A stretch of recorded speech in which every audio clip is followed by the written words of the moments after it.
우리가 인생을 이제 살아가면서 특별히 예수 믿는 신앙인으로서 살아가면서 우리가 하나님께 가져야 될 아주 중요한 것이 있습니다. 더불어서 하나님도 우리에게 정말 가장 요구하시는 게 있어요. 그게 뭐냐? 다른 재물, 정성 그런 것보다도 뭐 하나죠? 바로 믿음. 그거 하나 우리 가운데 요구하시죠. 그래서 성경은 이거를 참 많이 강조합니다. 그래서 우리가 잘 아는 것처럼 시편에 우리 히브리서 11장 6절에도 믿음이 없이는 하나님을 기쁘시게 할 수 없다라고 말했고, 또 믿는 자에게는 능히 하지 못할 일이 없다라고 그렇게 말씀도 하시고, 또 믿는 자가 영생을 얻게 된다라고 그렇게 말씀하셨습니다. 그러니까 하나님은 우리에게 다른 것 원하지 않습니다. 하나님을 향하는 믿음 원하시는 것이죠. 그렇다면 하나님께서 왜 우리에게 믿음을 원하실까? 그리고 도대체 믿음이 무엇인가? 라고 생각하게 되는데, 믿음이 무엇인가? 먼저 정의할 수 있는 것은 하나님의 은혜와 복이 우리의 삶에 임하게 하는 통로와 같다라고 생각하게 됩니다. 흔히들 계속 비유해 드리지만, 비가 많이 내리고 있을 때 우리가 이제 양동이 물을 받으려면 어떻게 됩니까?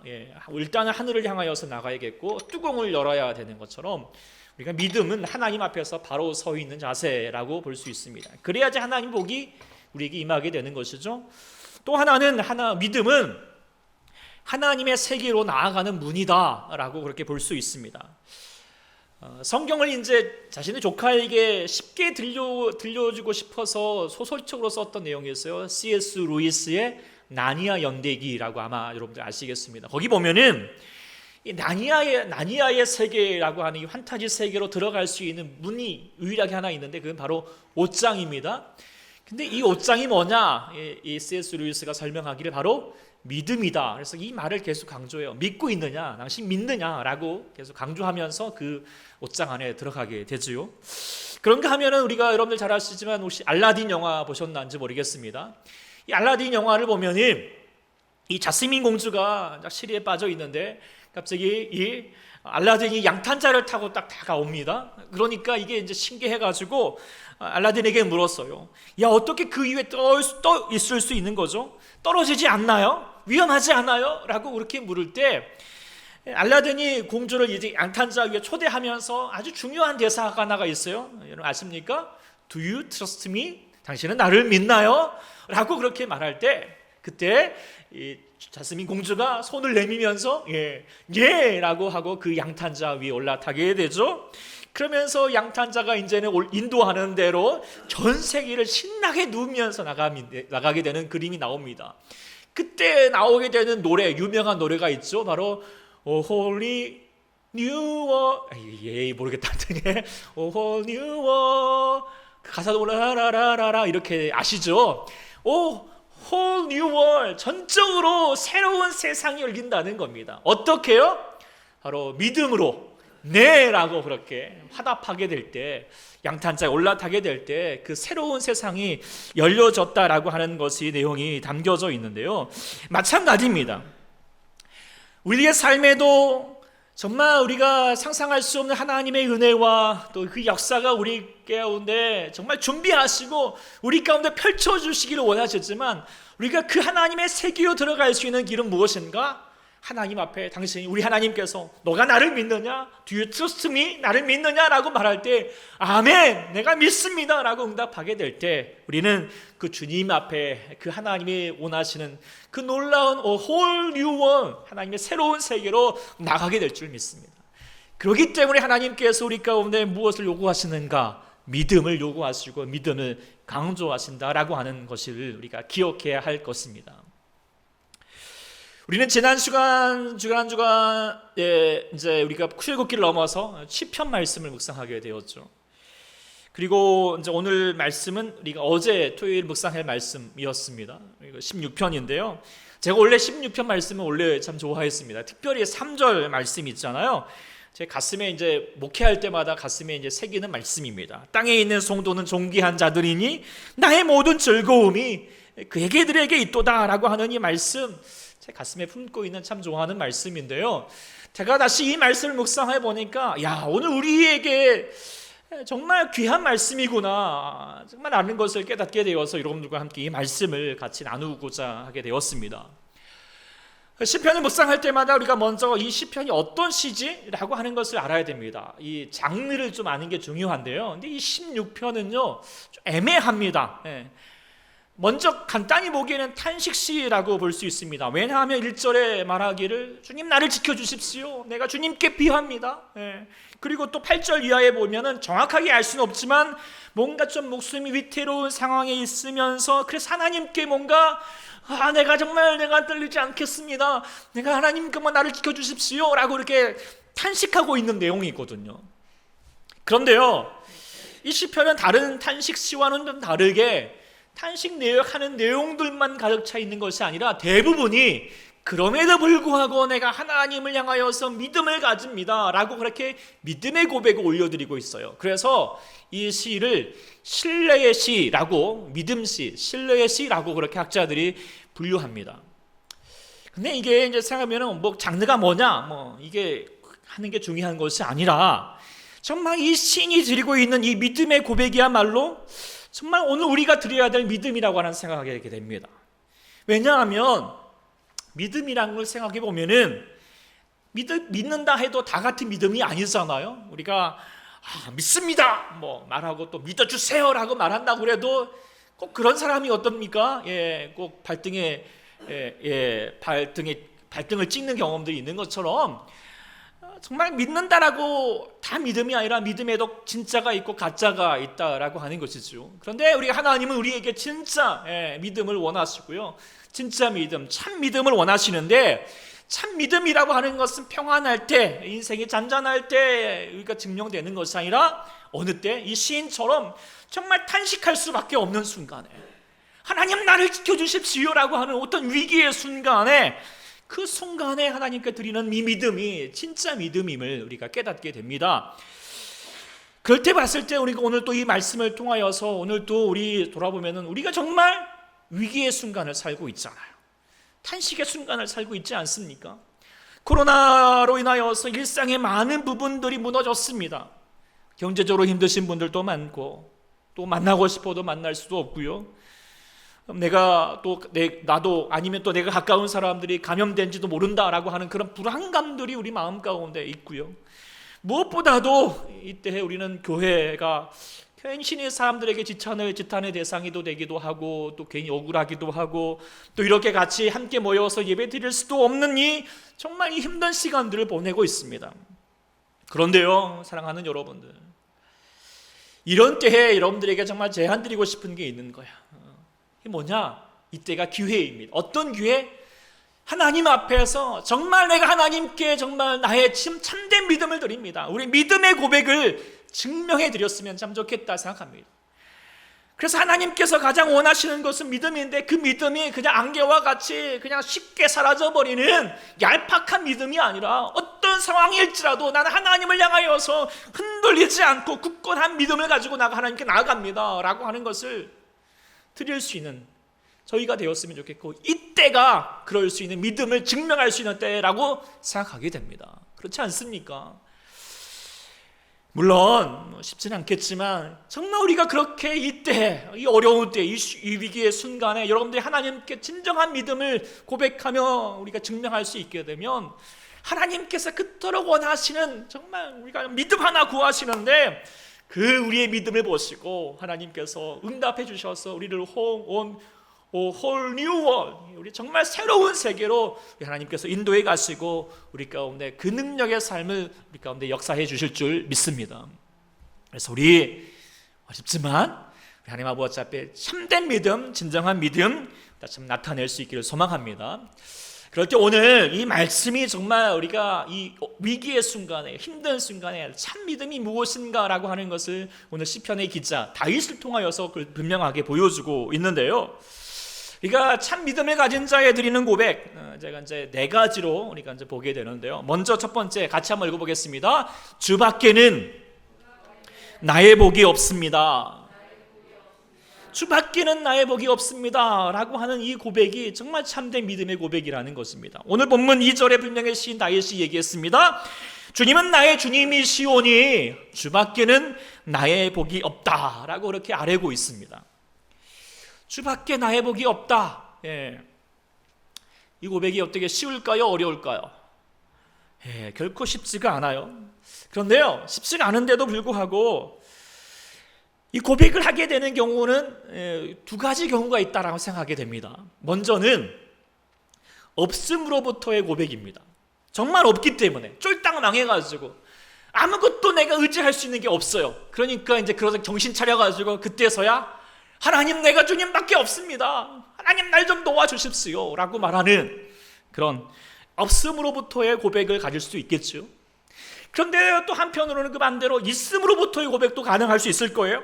세상의 부귀영화 다 누려봤지만 야, 그거 별거 없더라, 헛것이더라, 허망하더라 라고 말하면서 야, 하나님만이 진짜 복이지 라고 하는 고백일 수도 있는 거죠. 여러분들은 어떤 고백이기를 원하십니까? 없음으로부터 정말 주님이 나의 복입니다 라고 말하고 싶습니까? 아니면 있는 상태에도 하나님 앞에 정말 주님이 나의 복입니다 라고 그렇게 말하고 싶습니까? 아마도 없는 상태보다는 있는 상태에서 이 말을 고백하고 싶겠지요. 저도 여러분들이 꼭 그렇게 하셨으면 좋겠다 생각합니다. 그런데 오늘 시편 기자인 이 다윗은 어떤 상태에서 지금 이 기도를 했을까요? 제가 이 다윗의 인생을 쭉 보면은 두 가지 경우를 다 가지고 있었다라고, 그리고 그 두 가지 경우에서도 다 하나님께 이 고백을 주밖에 나의 복이 없다라고 하는 것을 고백했다라고 묵상하게 됩니다. 다윗은 먼저 없음으로부터의 고백도 정말 하였죠. 사울왕에서 억울하게 쫓김을 받아가지고 그가 가진 모든 것을 다 빼앗기고 철저히 외톨이 된 상태에서 목숨 하나 염려하면서 살아야 했습니다. 그런데 그 정말 아무것도 없는 상태일지라도 그때에도 다윗은 철저하게 하나님만을 구하는 기도를 드렸죠. 시편에 그런 기도가 참 많잖아요. 하나님만을 바라봤습니다. 그리고 다윗은 또한 모든 것을 가지고 있는 있음의 상태에서도 또 그렇게 살았습니다. 사람들에게 존경과 찬사를 받는 이스라엘의 왕이 되기도 하였고, 또 남들이 부러워할 만한 재물도 가졌습니다. 그럼에도 불구하고 그는 뭐라고 말합니까? 주밖에 나의 복이 없다라고 그렇게 고백하고 있는 것이죠. 이것은 세상의 부귀영화가 하찮기 때문일까요? 아니면 복에 겨운 그렇게 괜한 소리일까요? 아닙니다. 그렇지 않습니다. 그는, 이 다윗은 자신이 누리게 되었던 이 복의 실체가 무엇인가를 분명히 알았기 때문이에요. 자신이 이스라엘 왕이 되었던 것은 양치기에 불과하였던 자신을 하나님의 선택하여서 기름 부으셨기 때문이고, 자기가 전쟁에서 이길 수 있었던 것도, 그리고 재물을 얻을 수 있었던 것도 다 무엇 때문이다? 하나님 때문이다 라고 하는 사실을 알고 있기 때문에, 그래서 자기가 누리게 되는 모든 것들, 참 좋은 것들, 분명히 복이지만 참 좋은 것이지만, 그러나 이것이 진짜 복이 아니라 진정한 복은 무엇인가? 바로 하나님께 있다. 하나님만이 정말 진정한 복이 됩니다. 주밖에 복이 없습니다 라고 하는 믿음의 고백을 지금 드리고 있는 것이죠. 이 모습이 바로 다윗의 귀한 믿음이다 라고 생각하게 됩니다. 그리고 우리 사랑하는 여러분들에게도 이 믿음의 고백이 있기를 소망합니다. 그러려면 우리가 늘 항상 복의 실체를 깨달아야 된다라고 하는 것이죠. 만일 여러분들이 살아가면서 현실적으로 어떤 복이 누려진다면 참 좋죠. 뭐 재물이 얻어지고 내가 바라던 일들이 이루어지면 참 좋지만, 감사할 일이지만, 그러나 정말 여러분들에게 간구하는 것은, 더 기도하게 되는 것은 그 안에 우리가 착각하지 않기를 원한다는 것입니다. 현실적으로 누리게 되는 이 복이 진짜 복의 실체가 아니라는 것입니다. 그림자일 뿐입니다. 그렇죠? 진짜 복은 무엇입니까? 오직 하나님이심을 우리가 잊지 않는 자가 되기를 소망합니다. 그런데 우리들도 자주 착각합니다. 혼동합니다. 그래서 우리가 그 착각하여서 내게 복이 찾아올 때 복이 되지 못할 때가 참 자주 있는 것이죠. 그래서요, 잠언의 지혜자가 이런 기도를 했죠. 표준 세번 열어보면은, 저를 가난하게도 부유하게도 하지 마시고 오직 저에게 필요한 양식만을 주십시오. 제가 배가 불러서 주인을 부인하면서 주가 누구냐 말하지 않게 하시고, 제가 가난해서 도둑질을 하거나 하나님의 이름을 욕되게 하거나 하지 않도록 하여 주십시오. 이게 참 세상의 지혜라고 볼 수도 있어요. 그런데 저는 이 말씀을 보면서 좀 욕심이 나요. 예. 우리 사랑하는 초대교회 성도들은 그냥 필요한 양식으로만, 그래서 괜히 범죄하는 일이 되지 않도록 하기보다도 정말 여러분들이 믿음이 정말 든든하여서 배부름의 상황이 올지라도 이 시편 기자, 이 잠언 기자처럼 하나님 어디 계시냐라고 말하는 것이 아니라 배부름의 상황이 올지라도 그래도 다윗처럼 뭐예요? 주밖에는 나의 복이 없습니다. 내가 주님만 의지합니다. 라고 하는 고백이 있었으면 좋겠다. 할렐루야. 이게 아주 정말 엄청난 능력의 사람입니다. 그래서 욕심일 수도 있겠지만 욕심이 아니기를 제가 초대교회 성도님들은 충분히 가능하시다고 정말 믿습니다. 그런데요, 그걸 가능하려면 어떻게 해야 될까? 바로 없음으로부터의 고백부터 출발해야 됩니다. 지금부터 필요한 거죠. 없는 상황일지라도. 제가 보니까 여기 있는 분들 뭐 있는 사람들이 없잖아요. 다들 없지만 그래도 하나님 앞에서 주님밖에 나의 고백이 없습니다 라고 그렇게 감당하는 자가 되었으면 좋겠어요.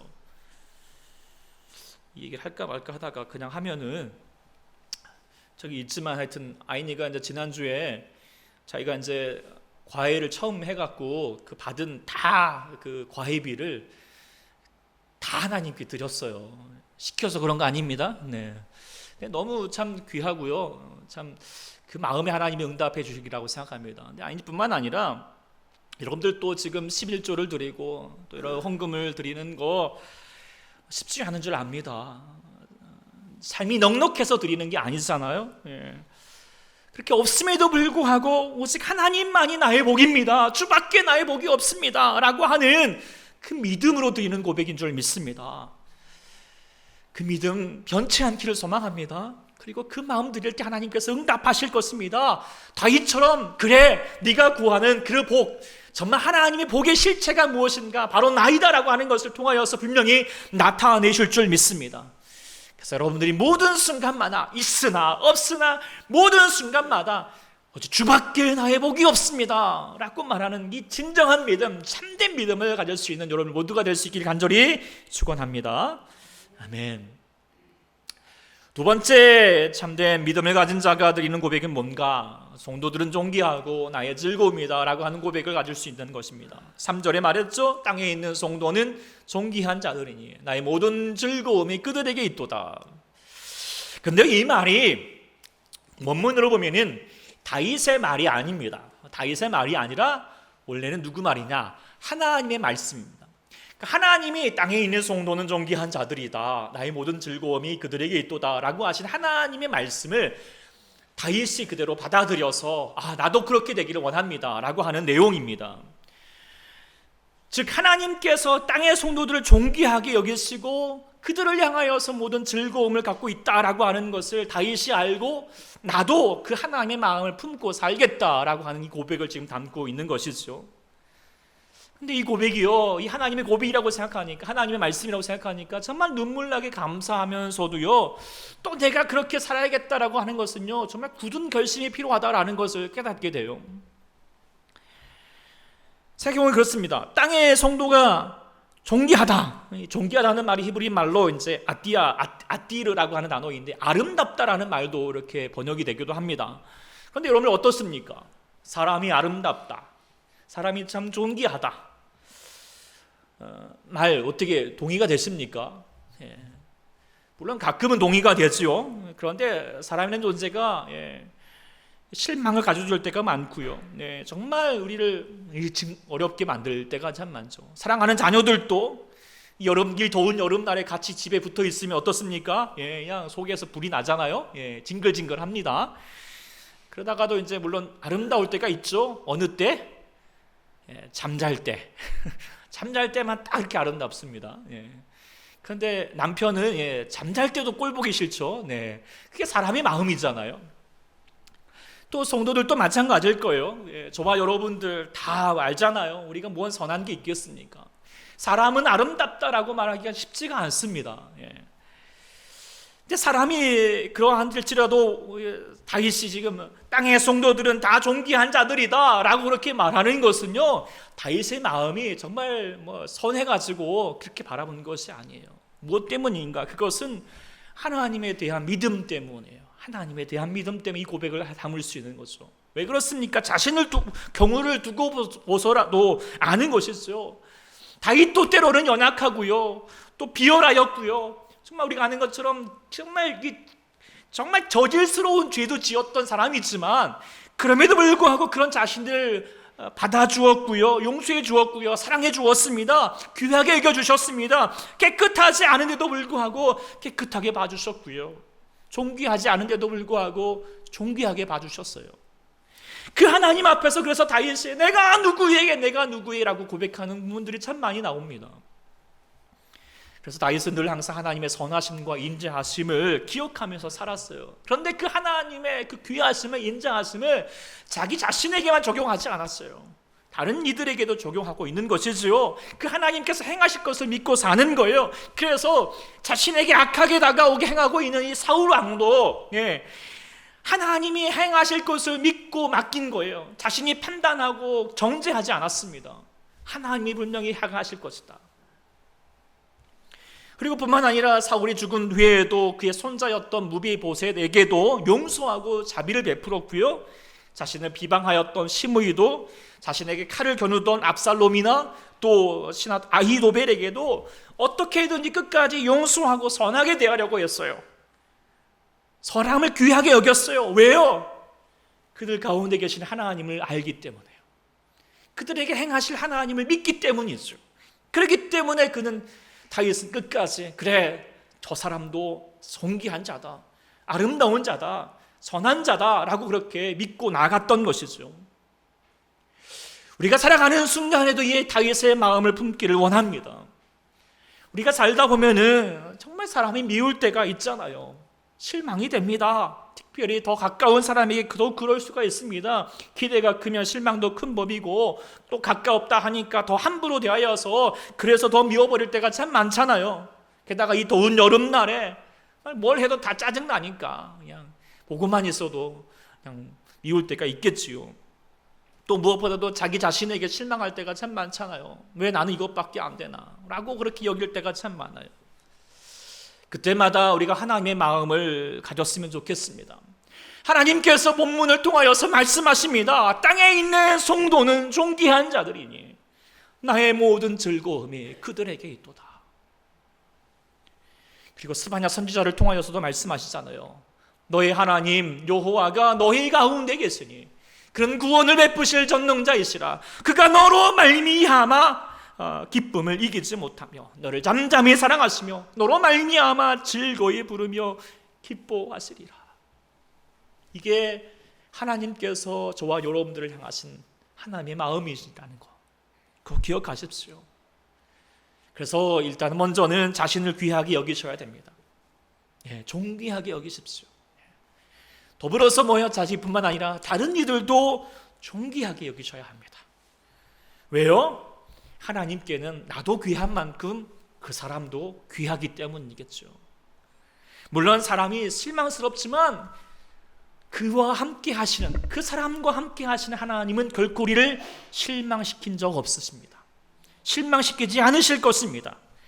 그리고 하나님은 그 안에 여전히 일하셔서, 그리고 그 사람을 그 하나님 그 가운데 하나님 일하시기 때문에 그 하나님을 믿고 의지하고 기도하고 인누하고 용서하면서 사랑하는 삶을 살아가야겠습니다.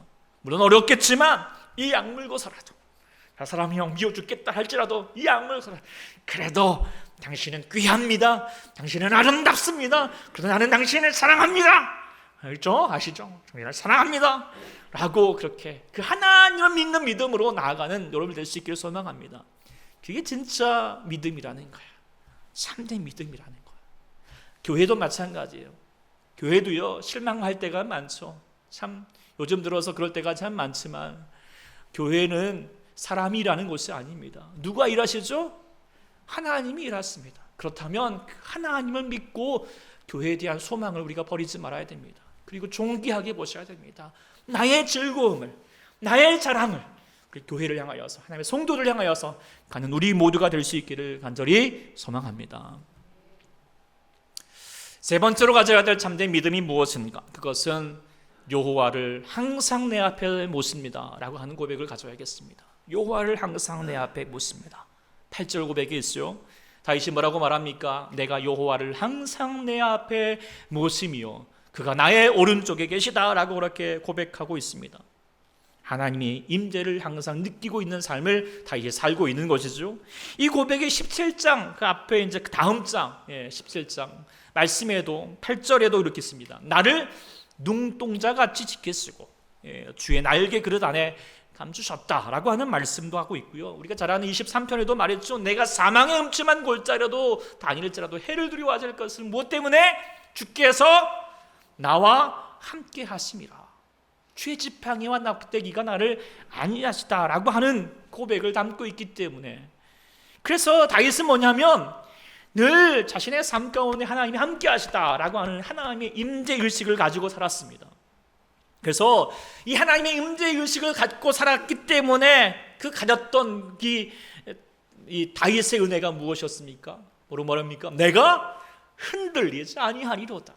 흔들리지 아니하리로다. 우리가 아는 바대로 다윗은요 격동의 시간을 참 많이 살았던 사람이잖아요. 그는 어릴 적에 맹수들과 싸웠고 골리앗과 대면하였고 기름 받은 후에는 오랜 세월을 사울에게 쫓기는 삶을 살아야 했습니다. 왕이 된 후에도 거의 전쟁터에서 정말 목숨을 각오하며 살아야 됐습니다. 그래서 다윗의 삶 한마디로 말하면 항상 요동칠 만한, 흔들릴 만한 것들이 너무 많은 삶이었습니다. 그럼에도 불구하고 그는 요동하지 않았습니다. 흔들리지 않았습니다. 그래서 시편 3편에는 뭐라고 고백하고 있습니까? 목숨의 경각에 달려있는 그때에도 뭐라고 말합니까? 나의 마음이 평안하여서 내 육자 흔들리지 뭐라고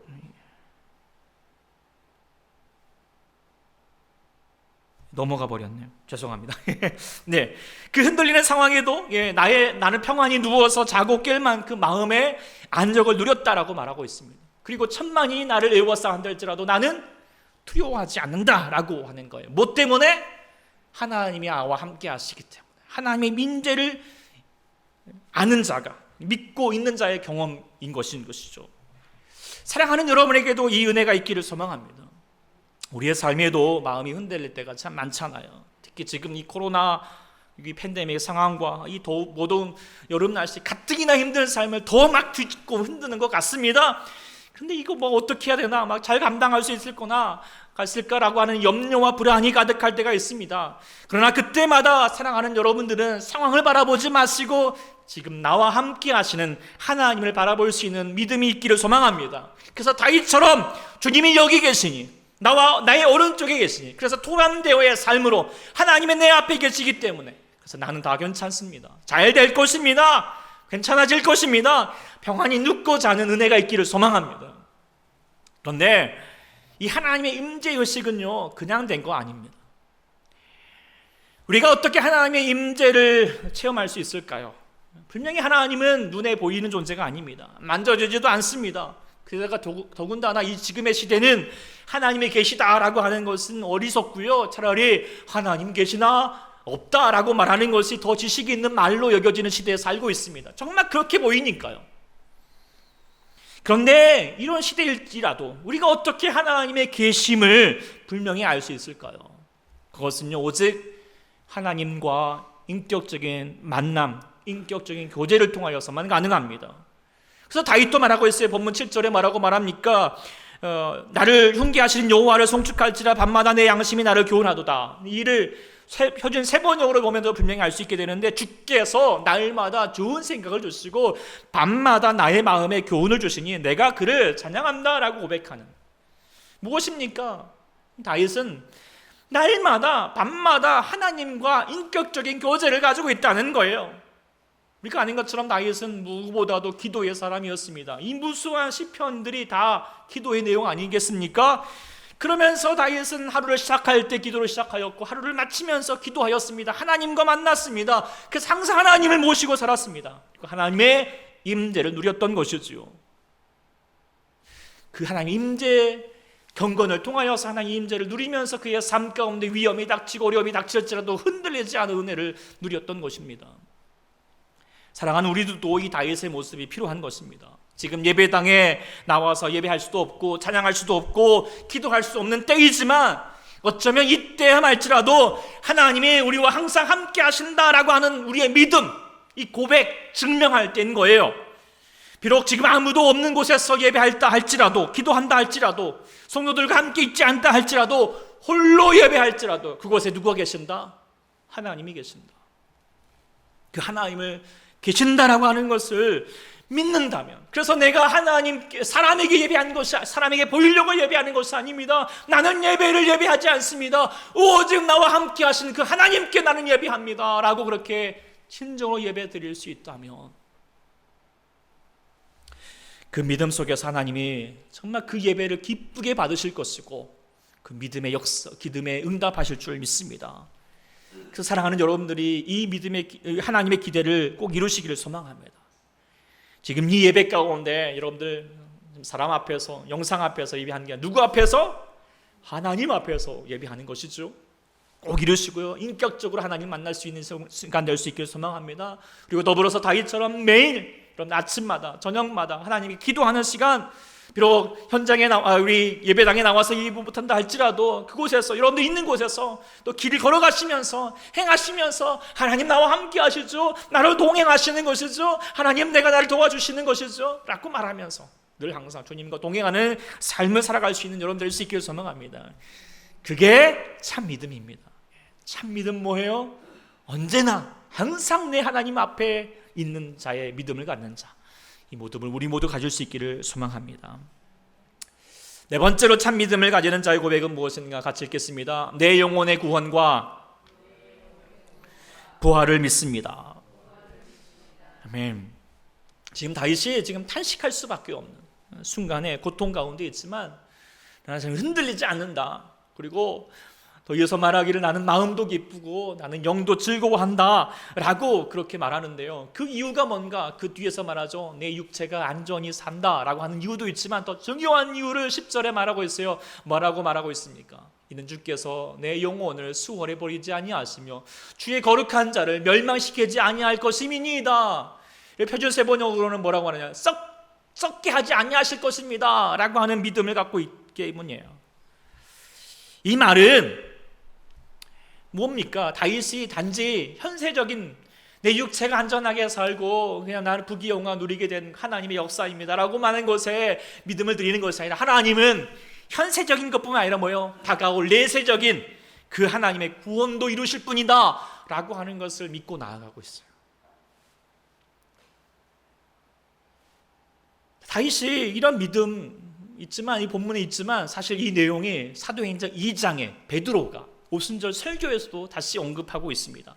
사도행전 2장 30절 말씀 보면은 그는 선지자라라고 말하면서 하나님이 그는 누구야? 다윗입니다. 다윗은 선지자라 하나님이 미리 이미 행세하자 그 자손 중에서 한 사람을 그 위에 앉으리라 하심을 알고 미리 본 거로 그리스도의 부활을 말하되 그가 음부의 버림이 되지 않고 그의 육신이 썩음을 당하지 아니하리라. 어디서 했던 말이죠? 어디서 나옵니까? 그리고 시편 오늘 본문 시편 16편 10절 말씀을 다시 인용하고 있는 것이죠. 그러니까 뭡니까? 다윗은 비록 지금 2000년, 1000년, 1500년 차이가 있지만 예수 그리스도가 오실 것을 알았고 예수님의 부활을 또 미리 알았고 믿었고, 또한 무엇입니까? 자신도 예수님처럼 나도 부활할 것이다 라고 하는 믿음을 확신했다는 것입니다.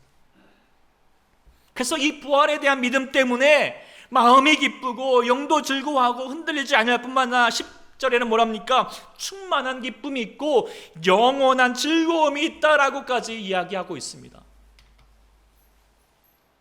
이게 다윗이 어떤 상황에도 흔들리지 않았던 기쁨을 가졌던 이유인 것이죠. 현세적인 만족만 보는 것이 아니라 뭐요?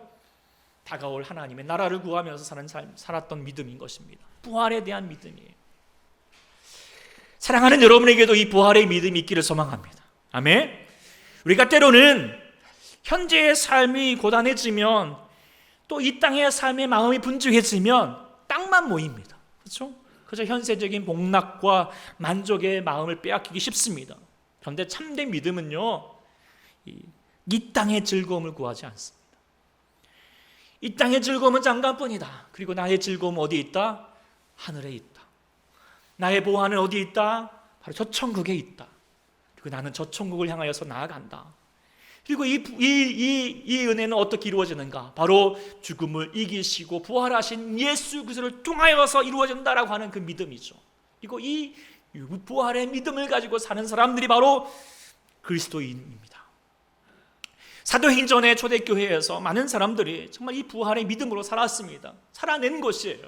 그들이 정말 로마의 박해와 핍박 속에서도 사자의 밥이 되고 막 불에 타고 막 그런 어떤 위협 속에서도 끝까지 당당하게 찬송하면서 끝까지 신앙을 이루었던, 신앙의 삶을 살았던 것은 무엇인가? 바로 부활의 믿음이 있기 때문이에요. 우리 초대교회 성도들도 마찬가지기를 소망합니다. 인생은 다 죽습니다. 그리고 다 썩게 되어 있습니다. 우리가 가진 모든 것들 다 썩어지고 없어질 것입니다. 그러나 예수 그리스도 안에 있는 생명은 우리를 썩지 않게 하실 것입니다. 작은 씨앗도 그 안에 생명이 있으면 봄이 될 때 어떻게 해요? 다시 자라나고 새 생명으로 걷어나는 것처럼 우리가 예수님께서 이 땅 가운데 다시 오시는 순간에 우리는 다시 한번 주님과 함께 부활의 생명으로 거듭나게 될 줄 믿습니다. 그래서 우리는 썩어지지 않습니다. 우리는 죽지 않습니다. 우리 영원한 부활의 생명으로 나가게 될 것입니다. 이 사실을 믿으십니까? 믿으십니까? 그리고 이것을 구하십니까? 그렇다면 우리는 썩어질 영광을 위해서 살아서는 안 되겠습니다.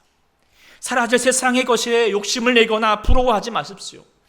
오직 살되 영원히 살고 풍성히 살고 이전과는 비교할 수 없는 아름다운 육체로 다시 살게 하실 그 부활의 영광을 꿈꾸면서 영원한 즐거움으로 살아가는 진정한 믿음을 가진, 참된 믿음을 가질 수 있는 우리 모두가 될 수 있기를 간절히 소망합니다. 말씀 마치겠습니다. 이제 우리가 정말 위기의 시대를 살고 있지요. 탄식할 수밖에 없는 시기를 살고 있습니다. 정말 어렵습니다. 어제도 제가 저녁에 거리를 걸어보니까 상가에 뭐 이렇게 폐업한 가게들이 한두 개가 아니었습니다. 하루에도 수없이 막 코로나다, 뭐 폭염이다 이런 안전 문자들이 막 날라오고 우리 마음을 흔들어냅니다. 그리고 또 지금 우리는 예배 드리는 것도 쉽지 않은 상황 가운데 있습니다. 그럴지라도 주님은 이때에 우리에게 참 믿음을 구하십니다. 너의 믿음이 무엇이냐? 라고 하는 것을 묻고 계십니다. 그리고 이 참 믿음은 이 위기의 순간에, 탄식의 순간에 증명될 수 있잖아요.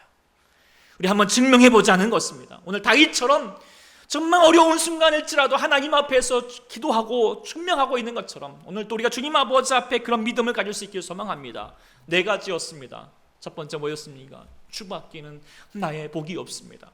내가 없을지라도, 아니 있다 할지라도 복의 실체는 오직 하나님임을 내가 잃지 않고 하나님을 구하는 자가 되겠습니다 라고 하는 믿음을 갖는 자가 되었으면 좋겠습니다.